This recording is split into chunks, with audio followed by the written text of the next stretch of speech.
શીતલ ચૌધરીની આજે સવારે ધરપકડ કરી લેવામાં આવી છે। શીતલ ચૌધરીના ભાષણ બાદ કેટલાક 5 થી 25 ગાડીઓ ઉણ ગામમાં જાય છે અને ત્યાં તોડફોડ કરે છે, ત્યાં બધી લોકોને વાગે છે અને ત્યારે શીતલ ચૌધરીના ભડકાઉ ભાષણને લીધે આ બધું થયું હોવાથી શીતલ ચૌધરીની ધરપકડ કરવામાં આવે છે। જ્યારે કેટલાક ચૌધરી સમાજના આગેવાનો ભૂગર્ભમાં સંતાઈ જાય છે।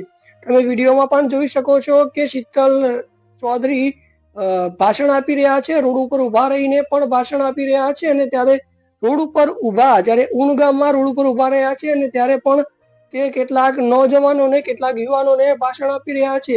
જ્યારે ચૌધરી સમાજના આગેવાનોનું કહેવું હતું કે દીકરીને પરત લાવવા માટે થોડો ટાઈમ લાગશે, થોડા ટાઈમ બાદ આપણે દીકરીને પરત લાવીશું, આપણે રબારી સમાજના આગેવાનો પાસે રજૂઆત કરીશું, આપણે રબારી સમાજના આગેવાનોને વાતચીત કરશું અને ત્યારબાદ આપણે દીકરીને પાછા લાવશું। જ્યારે શીતલ ચૌધરીએ કહ્યું હતું, રૂની ગામમાં ભાષણ આપતા શીતલ ચૌધરીએ કહ્યું હતું કે ચાલો મારી સાથે 5-25 ગાડીઓ નીકાળો અને આપણે ઉણ ગામ જઈએ અને દીકરીને પાછી લઈને આવીએ।